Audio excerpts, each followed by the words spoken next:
حدیث نمبر 7 حصہ سویم۔ ایک دوسری حدیث میں اس قسم کا قصہ ہے جس میں کہ حضور صلی اللہ علیہ وسلم نے ایک جماعت کے ساتھ یہ برتاؤ دیکھا تو حضرت جبرائیل علیہ السلام سے دریافت کیا تو انہوں نے فرمایا یہ وہ لوگ ہیں جو نماز میں سستی کرتے تھے۔ مجاہد رحمۃ اللہ علیہ کہتے ہیں کہ جو لوگ نماز کے اوقات معلوم کرنے کا اہتمام کرتے ہیں ان میں ایسی برکت ہوتی ہے جیسے حضرت ابراہیم علیہ السلام اور ان کی اولاد میں ہوئی۔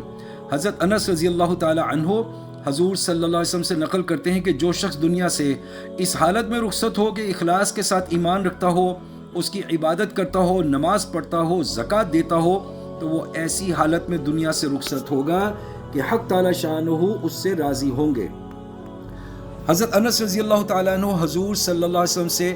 اللہ کا یہ ارشاد نقل فرماتے ہیں کہ میں کسی جگہ عذاب بھیجنے کا ارادہ کرتا ہوں مگر وہاں ایسے لوگوں کو دیکھتا ہوں جو مسجدوں کو آباد کرتے ہیں اور اللہ کے واسطے آپس میں محبت رکھتے ہیں، آخر راتوں میں استغفار کرتے ہیں تو عذاب کو موقوف کر دیتا ہوں۔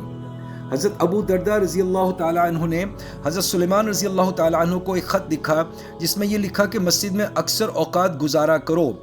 میں نے حضور صلی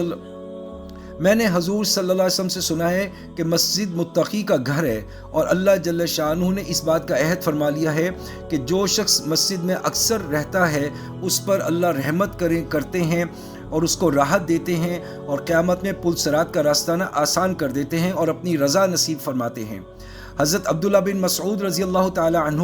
حضور صلی اللہ علیہ وسلم سے نقل کرتے ہیں کہ مسجدیں اللہ کا گھر ہیں اور گھر آنے والے کا اکرام ہوتا ہی ہے، اس لیے اللہ پر ان کا اکرام ضروری ہے جو مسجدوں میں حاضر ہوتے ہیں۔ یہاں پہ ایک تصحیح کر دوں، یہ حضرت سلیمان علیہ السلام نہیں ہے، حضرت سلیمان رضی اللہ تعالی عنہ ہیں۔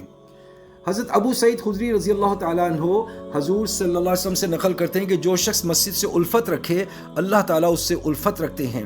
حضرت ابو ہریرہ رضی اللہ تعالیٰ عنہ حضور صلی اللہ علیہ وسلم سے نقل کرتے ہیں کہ جب مردہ قبر میں رکھ دیا جاتا ہے تو جو لوگ قبر کے ساتھ گئے تھے وہ ابھی تک واپس نہیں ہوتے کہ فرشتے اس کے امتحان کے لیے آتے ہیں، یعنی سوال و جواب کے لیے۔ اس وقت اگر وہ مومن ہے تو نماز اس کے سر کے قریب ہوتی ہے، زکوٰۃ دائیں جانب، روزہ بائیں جانب اور باقی بھلائی کے جتنے کام کیے وہ پاؤں کے جانب ہوتے ہیں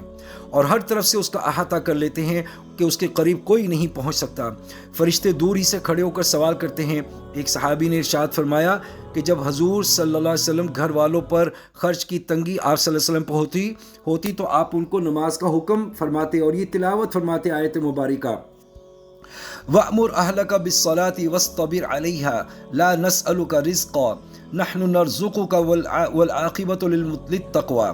سورہ طٰہٰ آیت نمبر 123۔ اپنے گھر والوں کو نماز کا حکم کیجیے اور خود بھی اس کا اہتمام کرتے رہیے۔ ہم آپ سے روزی کموانا نہیں چاہتے، روزی تو ہم دیں گے اور بہترین انجام تو پرہیزگاری کا ہی ہے۔